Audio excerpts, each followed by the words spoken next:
You're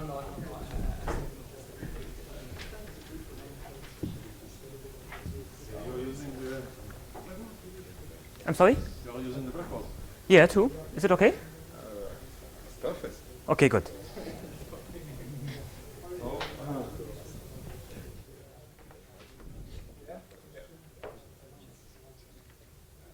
so we are now going to hear a low-tech, old-fashioned, good old-fashioned talk on the blackboard by Olaf Post. And here the talk, guess on what? Nanotubes. Okay, I think if I mention the word nanotubes once more, you will throw eggs and tomatoes at me. So any complaints about that should be addressed directly to the organizer. But once more, I want to thank him Pavel Exner, for giving me the opportunity to talk here. First of all, let me mention this is a joint work with Peter Kutschmann. It's available in archive last year in December, and I don't mention many references here, so if you want to be at closer look, just look in the paper. Yeah, first of all, I'm not claiming that I'm showing something completely new in a sense. Somehow our main motivation was to think of some simplifications. If you start with a two-dimensional graphene model and then come to the tube models, nanotube model is a one-dimensional model. So basically the results are maybe not completely new for you or for that, but maybe in this compilation this is new. Okay. Oh, maybe I'll start here. So first I will start with the graphene model. And I guess I can do it very quickly, except for some formulas. And second, the nanotubes.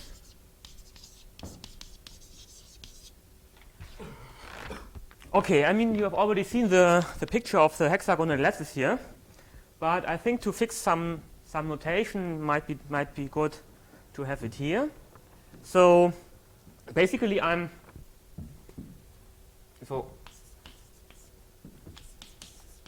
starting with hexagonal lattice, hexagonal double T, sorry, and I will consider it as a graph G, which is embedded, as you see on the picture, in the plane, Euclidean plane. All lengths are assumed to be 1 for simplicity, and yeah. What we do is we consider it as a group of lattice vectors act on this. So this is here E1, and this is E2. They act on the lattice or on the graph, and basically it suffices to consider only. Or maybe you can read it here. I don't know. If you have darker color. Okay, maybe I take darker one. I will don't write much about on it here, just these 2 letters. And it suffices just to consider a fundamental domain. Maybe I write on blackboard, it's better. So we just consider W, which is the shaded area here, the gray shaded area.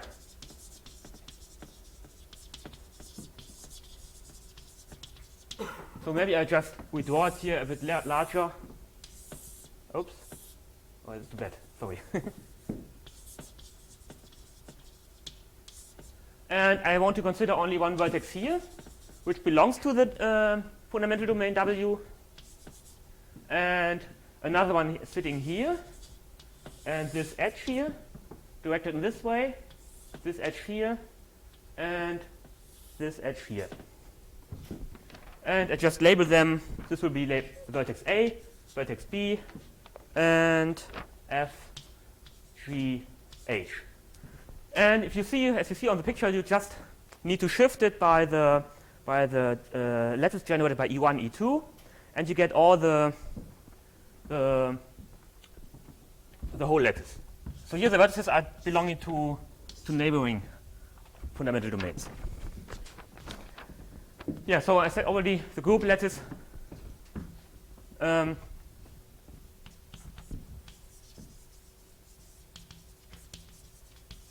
is just generated by E1 and E2. So this is just isomorphic to the integer group, integer lattice group, and basically, okay, what we consider is the operator, in our case, without magnetic field. So we define it on each edge, just as before, minus second derivative plus the potential. And we assume that the potential is the same on each edge, and I identify the edge with the interval 0, 1, and we want the potential to be in L2 as before, but to simplify the situation, we assume that it's symmetric.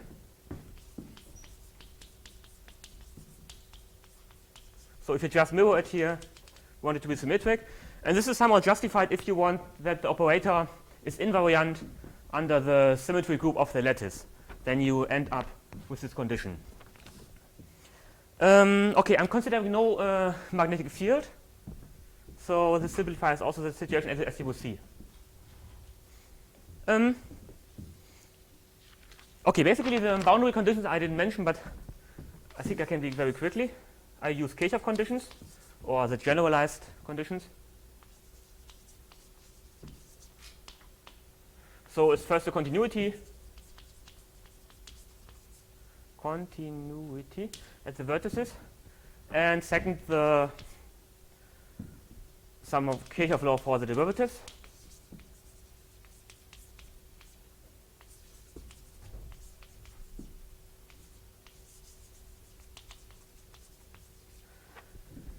I think everyone has seen it now several times, at least the ones who have been at both workshops. So if anyone hasn't seen it before, I can tell them in private later on.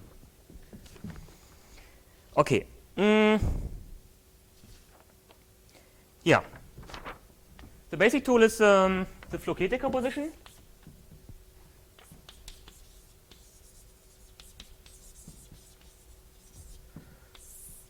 So first of all, we do it for the graphene lattice, the whole lattice.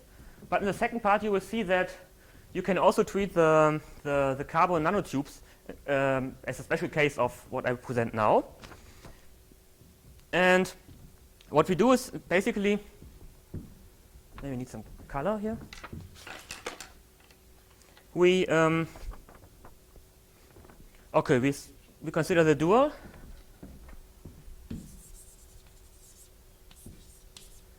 And okay, we are not considering as a dual lattice, but we consider it just as a torus, or I will mostly identify it with the interval with a minus pi pi, where I identify the two endpoints. And what is it basically does? You have the whole operator, which is invariant under the group lattice.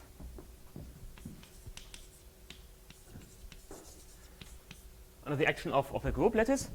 You can decompose it as a direct integral. So what people call Bloch or Floquet decomposition. It's in some sense just a partial Fourier transformation on the group part. And you get a family of operators depending on theta, the quasi-momentum. On W, W is a fixed fundamental domain. You can choose it arbitrarily, but I fix it now in this way. And this is on V, this is here on the whole lattice. Yeah, what do I want here? The boundary condition. So, of course, the action of this operator is the same as here, locally, yeah, because it's just given there. And the boundary condition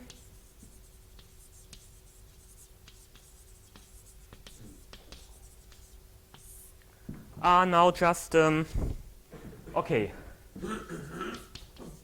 At the vertex A, I mean, there's nothing to do because it's inside the fundamental domain.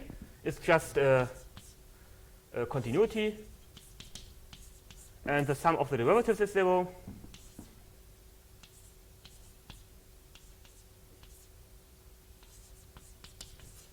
So it's just oriented, inverse oriented derivative. But at D there's something different, because we have to take care of the fact that at this point the edges from the neighboring fundamental domains enter. And yeah, what's important is just, I forgot the general boundary condition. The general condition here is just you want that the function u of x plus, how did I call it,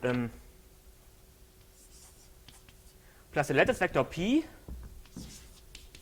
So this is just a combination of these two vectors, the two generating vectors. That this is just the same as u except for a phase factor, namely a factor p times theta u of x. And p without an error is just the component p1, p2. What did I say? I'm sorry, of course. I said a phase factor, and it's not a phase factor if it's real, of course. Yeah, sorry. Of course. And if you just plug it in here, you see this is this was just E1. This was, I hope in the right way, E2. And you just end up connections of the value of the derivative here, the values of the function here, here, and here at that point. And let me just write it down. What comes out is just u on the edge f at the point 1. Again, I labeled it in the direction here, so this corresponds to the point 0. This is the point 1 on this edge. At the point 1 is just e to the power I theta 1, u g of 1, and again the same for the second one, for uh of 1. Sorry, not so big, so much space here. And the derivative condition is just the same. You just add over the derivatives. And since all edges are in the same, they're all coming in here, we just need no different signs here. And here again the phase factor, because you have a similar condition on the derivative here. Just say u prime here. Plus e to the I theta 2 u prime h of 1 equals 0. Okay, I won't bother you with much of the calculations because it's a very simple calculation. Basically, if you take the right okay, maybe I have to be a bit slower. Okay, these are the two conditions here I have. And let me do it this way. Now we can, maybe I say first something about, you can calculate the spectrum of the graphene operator. So basically, I have this direct integral decomposition, and it's useful because then you know that the spectrum of the whole operator, I hope everyone has, or maybe most people have already seen this, it's just the union of all the quasi-momentum of the spectra of this family of operators. Oh, sorry, it's W, sorry. And this is the operator living on just a compact domain with some weird boundary conditions, but it's just discrete spectrum. And so you can just write it as lambda k theta. And you can reorder it. You just take the union over k and fix a case vector and just let the quasi-momentum 1 run through this dual here. And this is just a case band. So we are just led to the calculation of the spectrum of this operator here with this boundary condition. And this is again pretty easy because we only have freedom of two vertices here. And we have to first exclude the Dirichlet spectrum as usual. So what do I mean by Dirichlet spectrum? I call it sigma d. It's just the spectrum of the operator h naught, which just is a minus second derivative, plus q naught. This is a potential on the interval there.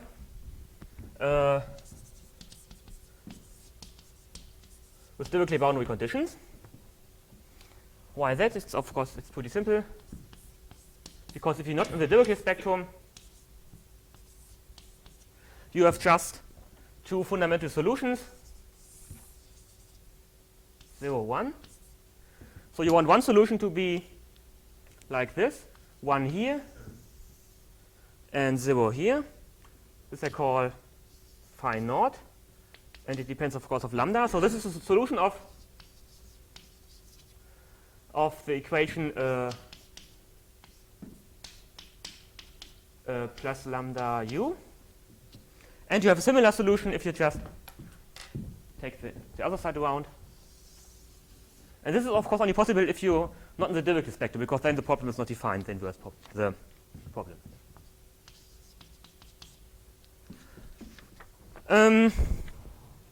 Yeah, I don't give the details, I just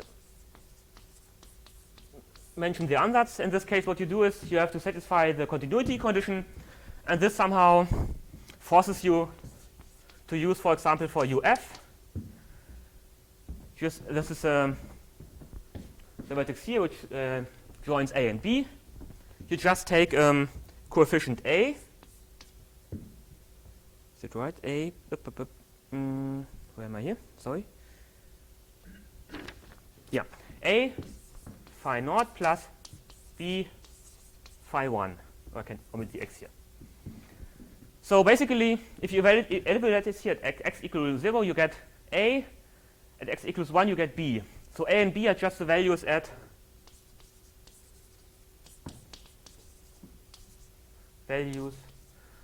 vertices A and B. And you can do it similarly for the other ones, just with the phase factors. So you get the ansatz functions which satisfy automatically your continuity condition. You go into the second condition, and you end up with a dispersion relation.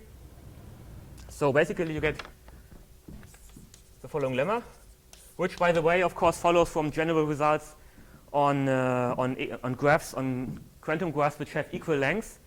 This was shown, for example, by Konstantin Pankrashkin, and of course known also before by other people.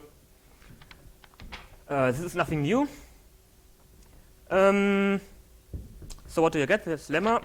It's if lambda is not in the Dirichlet spectrum of the simple operator there, then lambda is in the spectrum of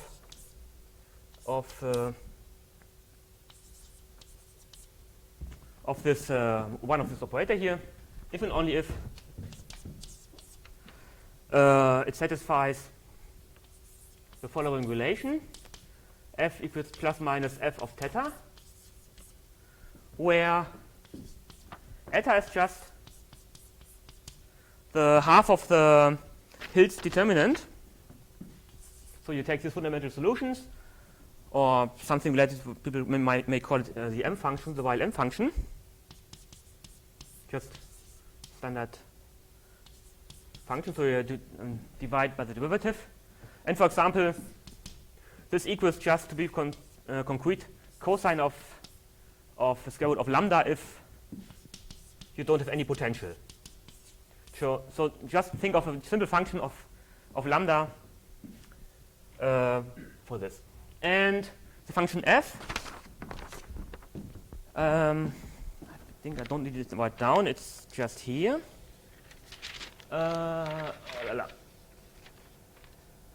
So basically the function f is just the determinant of a 2 times 2 matrix, and you can recover it as also from a general result by, for example, Konstantin Pankrashkin.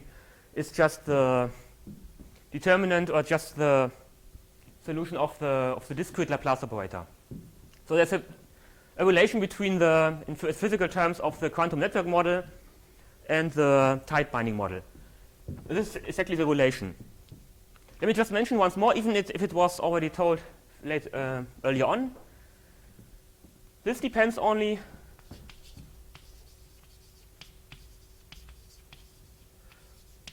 on Q naught, say on the edge potential, and this is somehow here the graph structure is hidden. So somehow we have a separation between two phenomena. In one way, everything was happening on the potential on one edge is hidden here, and everything was happening on the graph, so connectivity, whatever, is hidden here. And to finish, and to come to the first point, to the first theorem, let me just mention that the spectrum of the Hills operator, so this is just the periodic continuation of H naught on R. So you just take this operator here, H naught, and just extend it periodically to the whole axis. This is one periodic, and the spectrum is just given by those lambdas for which the discriminant, or more or less half of the discriminant, is smaller or equal to 1. This is just a, I don't know if it's called Hill's theorem, or I will call it this way. Okay. And this allows me now to state the main theorem. I will come to the picture later on, because okay, maybe I can come to the picture now, because so we end up with this relation. So somehow we need to know the range of the function f of theta, because if it's smaller than 1 in absolute values, then we know we have at least this relation. So we here just plotted the level curves of this function. So basically it's a landscape, like here's a mountain, here two valleys. And this is a level of value 1, value 0 2 times here. I think we've seen a similar picture today in the talk of Professor March. So it was somehow a bit different because he used really the dual lattice, and I'm using just a square. So some slightly difference. And the dotted line here is just, this will play a certain role later on. This is just a level line of height 1/3. So you can just walk on the same level here on this landscape. Not very interesting. Good. Okay. So let me come to the main theorem, and I can even, is it readable? It's not very sharp. Okay. Okay. First of all, the dispersion relation, which means basically the relation between the quasi-momentum and the eigenvalues, is just this one here, is given by this formula. I just showed you the idea how to prove it. Yeah, and then it follows, of course, by abstract arguments. Once you have such a nice function of theta, which is analytically, you know that there's no singular continuous spectrum. This is just abstract theory. And again, the AC spectrum is given by the spectrum of the periodic Hill operator. So this one here. This is basically the fact because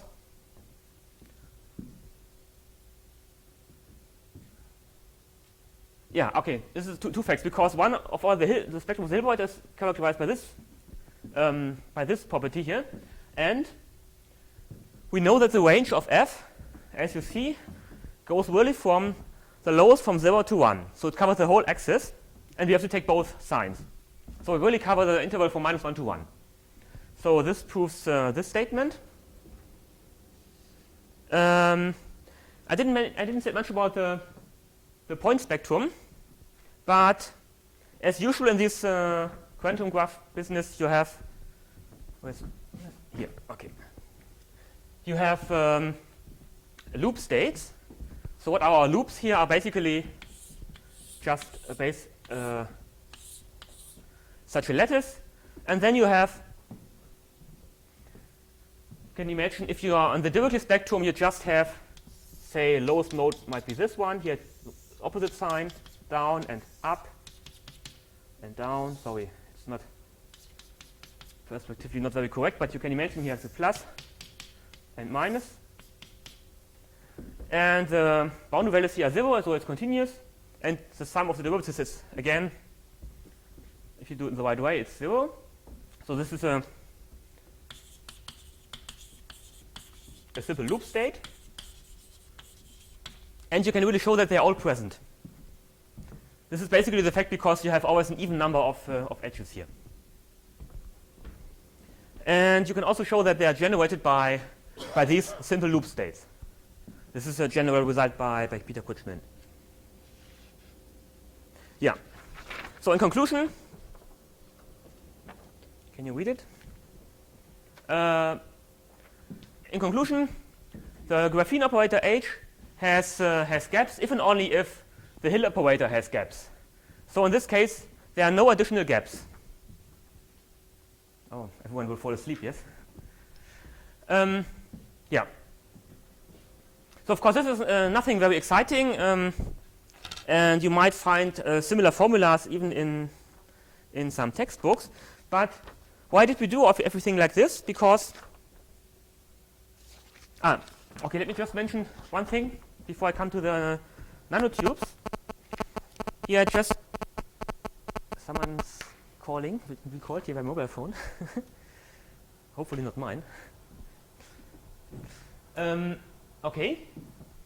Here, just try to plot the inverse function, so the complete dispersion relation. So I plotted here lambda and theta 1, theta 2 in this direction and below. Maybe I use a stick, a pointer. So here is the quasi-momentum, and here is the eigenvalue lambda, and this is the relation for if you don't have potential. So it's just the r cos lambda equals the r cos of this expression. And you see here the facts which have already been mentioned by this afternoon talk by Professor March. Okay, first of all, this is the first band here. This is the second band. And the point is here, physicists find it very exciting that you have here these conical singularities here. And these called Van Hove singularities. And they remain even if you turn on potential. This singularity will disappear if you, in most cases, if you put on a potential. This is just the gap which comes from the Hill operator.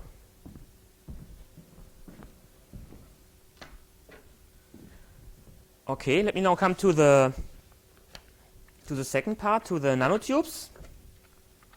Sorry, too many slides here.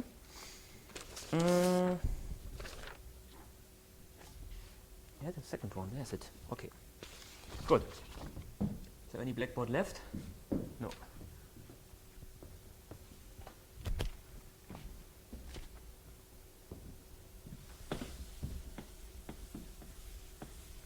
So what was the basic idea? I already mentioned it. We wanted to consider nanotubes from the two-dimensional point of view.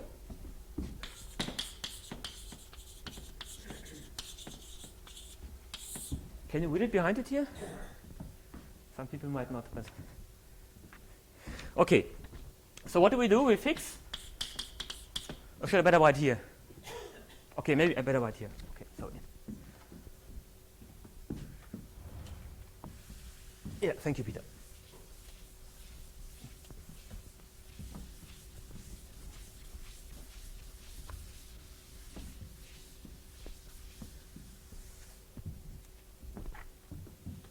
Okay, what do? We fix the lattice vector. So first of all, P1, P2 in the integer group, and the corresponding lattice vector will be just multiplied by vector P is equals P1 E1 plus P2 E2 in gamma. This will be fixed, and of course we don't want to have a trivial one. Should be not 0. What we do is we consider nanotubes Tp just as the quotient of G and the quotient by the subgroup generated by this lattice vector. So what does it mean basically?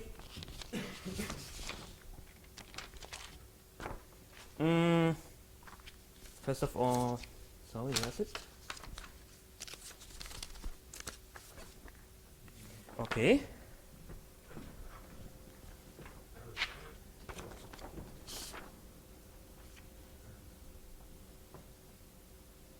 Yeah. What do? We fix a vector. I have 3 different types here. And then we just identify these points. And identifying just means, I think you cannot read it here if I do it here. It's just rolling it up and trying to match these points. And I think afterwards we won't see anything. Somehow. Because you don't see it, you have to try it on your own. And I just give you, just let it pass around, whatever. And try it on your own. And it's really funny because you can really do it without drawing anything, all these chiral and whatever nanotubes. So basically, we already heard of these different types of nanotubes. The red one here, it's called the zigzag. It's associated to the number P06. This means no motion in this direction and 6 times in upper direction here. And then identifying this. And the name zigzag comes just from the fact that if you look at the fundamental domain of the tube afterwards, yes, of the one-dimensional system, it just has, if you choose one with a zigzag, this size. The other one is, for example, the armchair.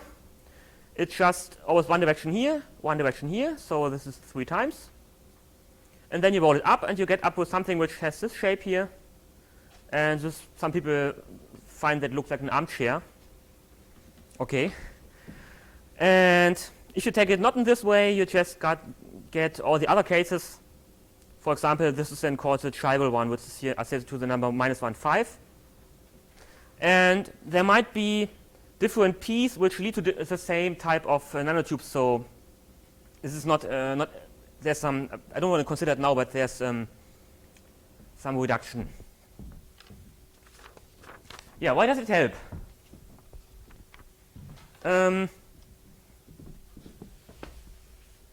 Basically, the following reason, because we already have a dispersion relation for the whole operator.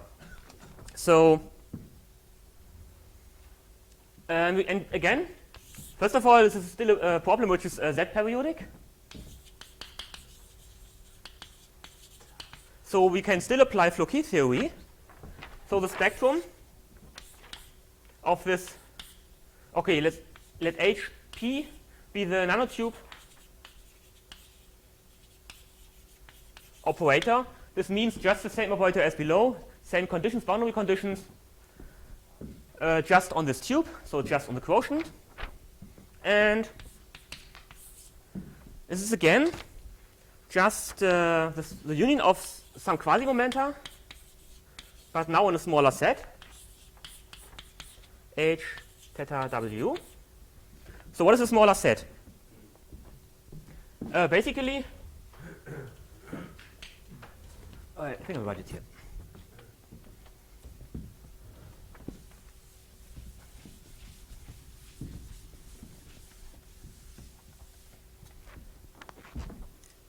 So basically, BP is just a subset of the theta of this interval. Again, identified at the endpoints if you want, such that P times theta is a multiple of 2 pi z. It's a multiple of an integer, yz. We just give a heuristic argument because if you have this relation, I already deleted it here, but the general relation on the quasi-momentum is just e to the power of theta times p ux. But if I now choose p, this vector, I also want on the quotient this has to be equal to u of x. So what does it mean? Essentially, this has to be a multiple of 2 pi. So this is basically the reason why we end up with a smaller set. And let me just come back to the, where did I put the other slide? Okay. To the level curves of our function f. So basically what we have to do now is the following. We have here the general dispersion relation. And the only thing we have to do is we know the spectrum is just the union of certain values of theta of the spectrum we already calculated. So we already did the whole analysis. Just we have to restrict our values of theta to a smaller set. And the smaller set has a pretty simple shape, namely, let me just look where I have all this.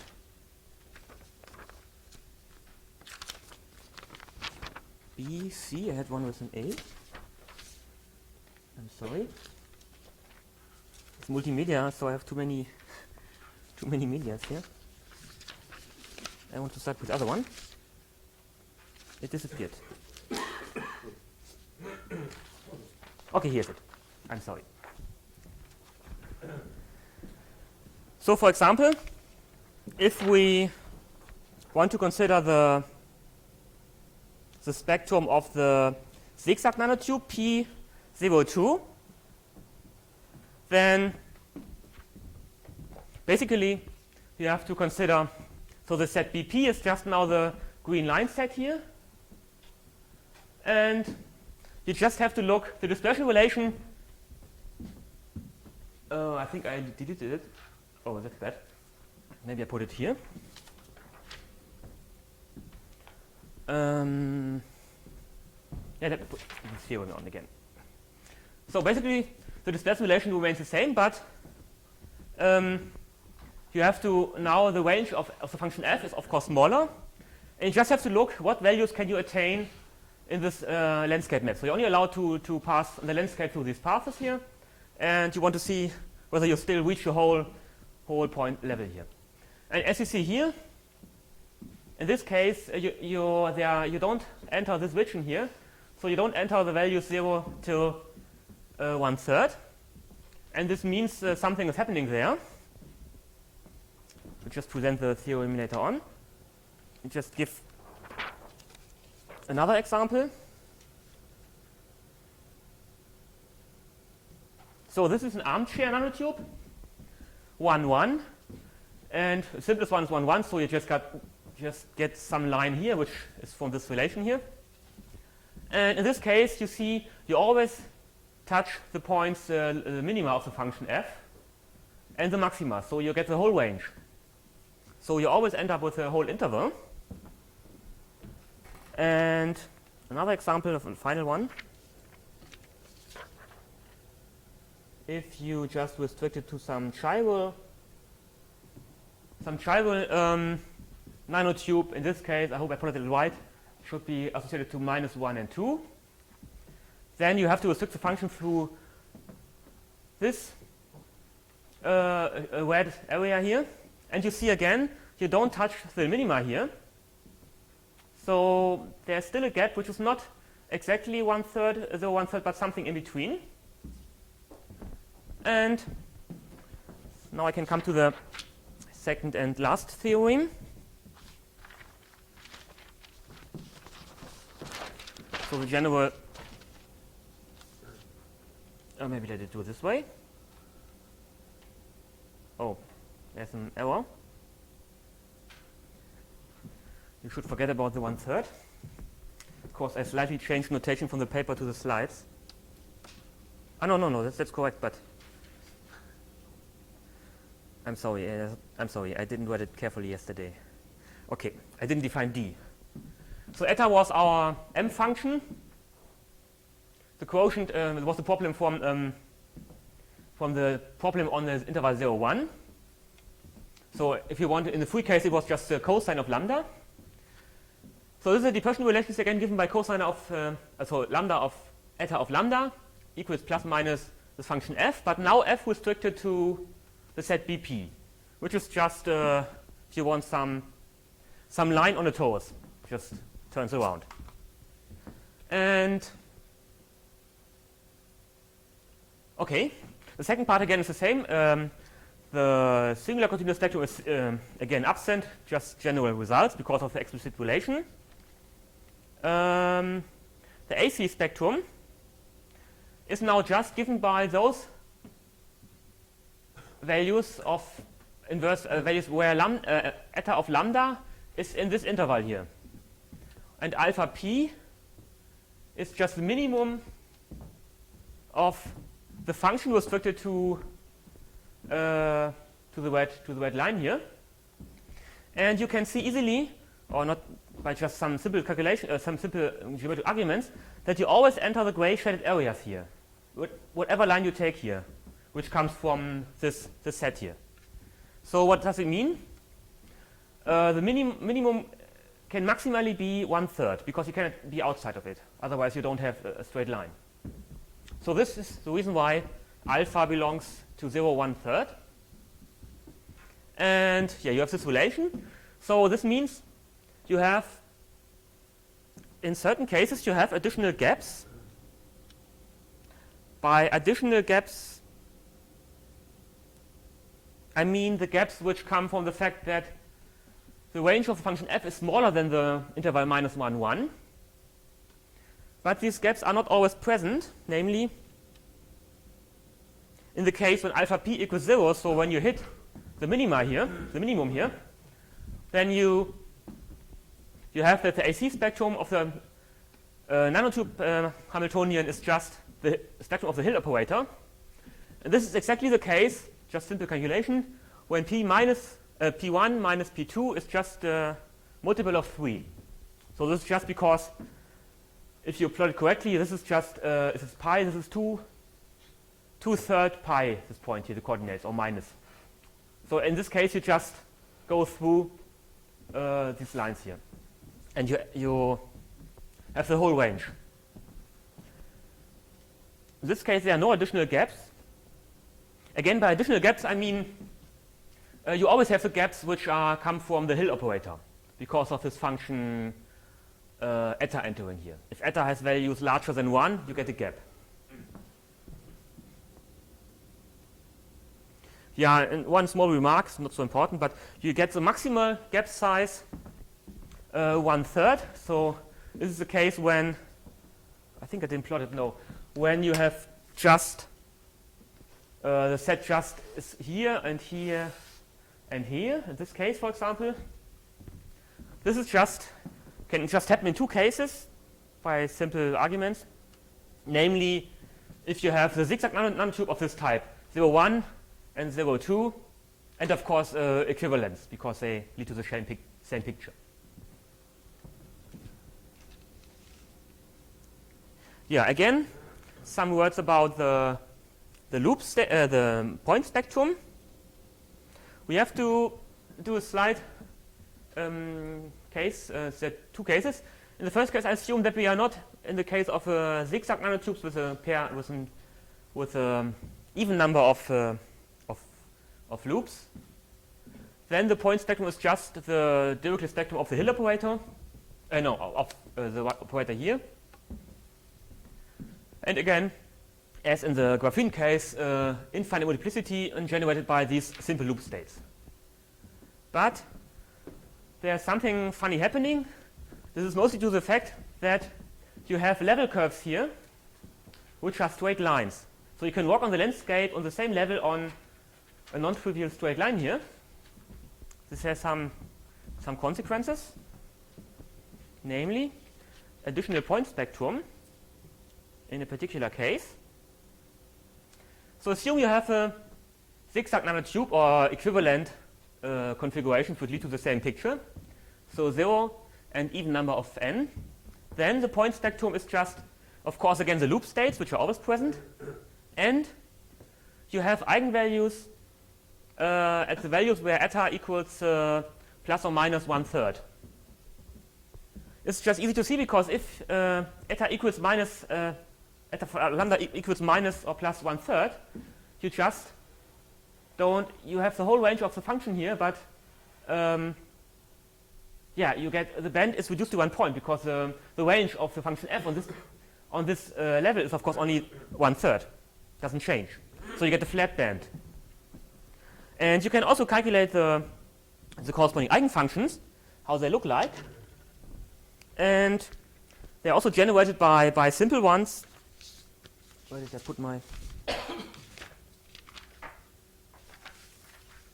I'm sorry.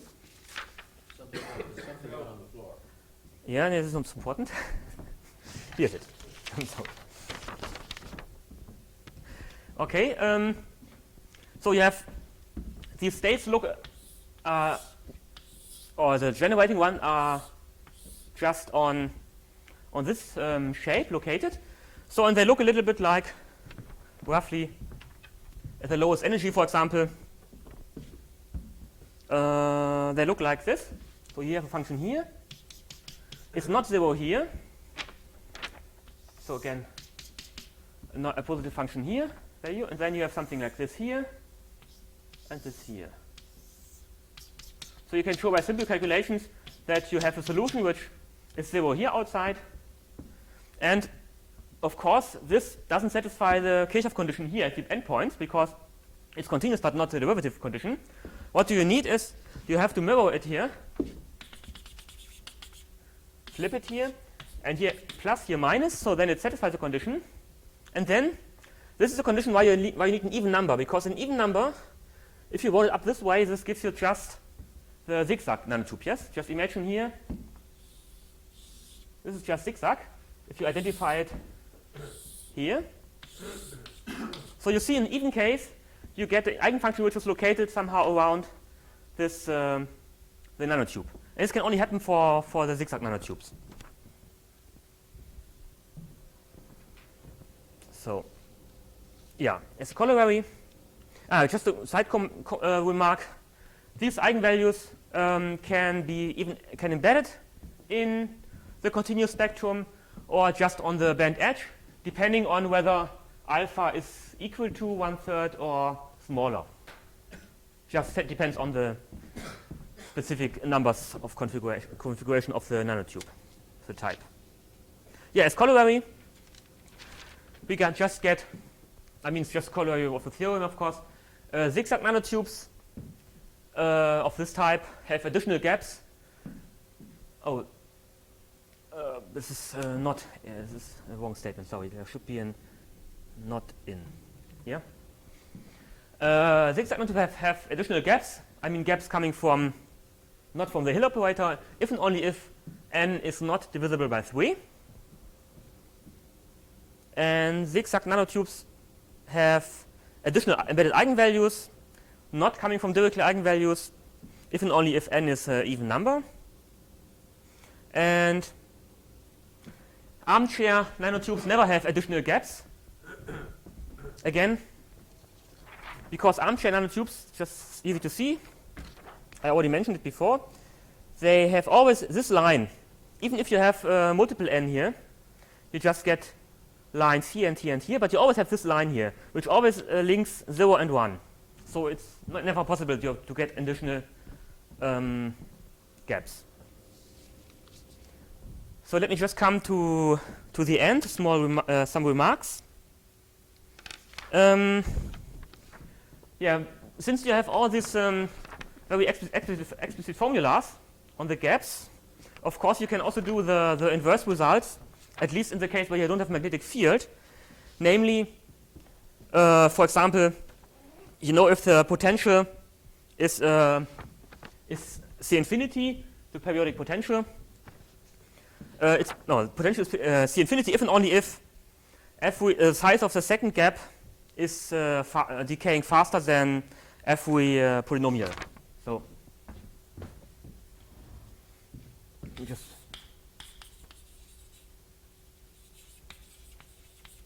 you can just apply the standard results of one-dimensional Schrödinger operators. So, for example, once more,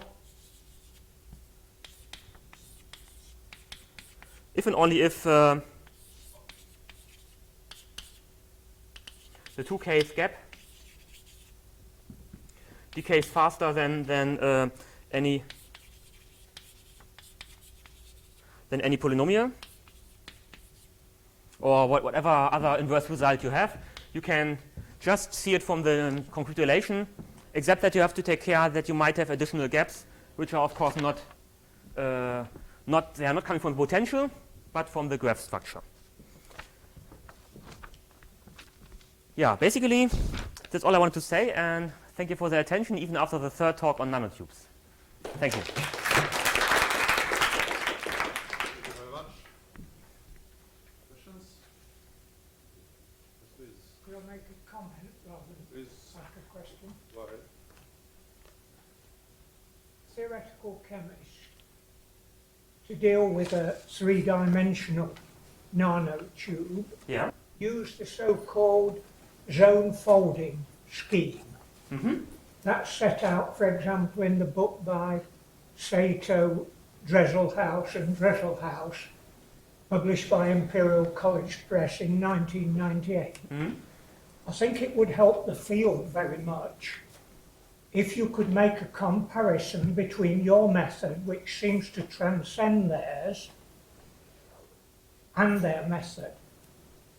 I don't know if you've thought about that, but I think that would help the field. Only this zone folding scheme is widely used and sort of assumes everything follows for the 3D single wall nanotube Yeah. from the dispersion relation Yeah, I mean, in the essentially, layer. I'm pretty sure that we essentially did somehow similar things. For us, the main motivation was to show that some people believe that you start with a one-dimensional problem. It's go to keep only one dimension. By dimension, I mean the order of periodicity. But in this case, it's much easier to go to the two-dimensional lattice and then go back to the one-dimensional case. This was our main idea. Somehow to simplify at least. I wouldn't say that we can do everything what was in the talk of Igor before, that we could do everything in our case, because if you have an arbitrary magnetic field, which is not coming not from the whole graphene lattice, then of course you're lost and you have to do something else. But at least if you don't have any potential, you can do it. So I don't know exactly what they did there, but I'm pretty sure that it's similar, yes. This, But just one comment maybe. I don't know if they really precisely calculate in a mathematical sense the point spectrum, for example, and the additional eigenvalues. I don't know. What could be the implications for physics of those embedded eigenvalue? What kind of properties of the nanotubes? I'm not a physicist, but No, it's but yeah. question for everybody. They're typically unstable, so if you make a small perturbation, they do not survive. And it means that if you consider this model as an approximation, Yes. then it's a place where the density of states Yeah, is very high or something like that. yeah, but it's idealized, so to say, you Yes. idealize and then you find an embedded eigenvalue, but the reality is always dirty, so it's not reliable. But here is the essential spectrum. Okay, with infinitely many different special. you had a question. Yeah, I have a question. I mean, my question concerns something which is mathematics called the Cheever constant, which is just the difference between the lowest eigenvalue and the next highest eigenvalue. And here you have certain models where you could look at this, by which I mean if you close this nanotube periodically, you cut Okay. it and you close it periodically, you have a finite system, and there you could analyze the spectrum there. I mean, essentially, you have to restrict again. I guess you have to restrict your on this function here. Yeah. So- Presumably, yeah. It should So be a then- somewhat simple exercise, yes. So then the question would also be, if you take this just as a model to analyze this, if you make this periodic, but if you make it longer and longer, so to say, then does the spectrum then converge in some sense? Yeah, I think there are general results asserting that if you're on some kind of covering and you're going higher and higher, there are results assuring that you end up with the whole spectrum. at least in the set theoretic sense. But this is just in general. That it's true even for the density of states. Yeah, exactly, yeah. Somehow physics is good. Hmm? Density of states. Yeah. If I may say a few words, that will be the starting point of my talk tomorrow morning. And what will the end point will be? Wow. Who's after me? I think there are no more questions, and I think that the happy part of the evening starts today. So you're all invited to the wine reception. And thanks the speakers for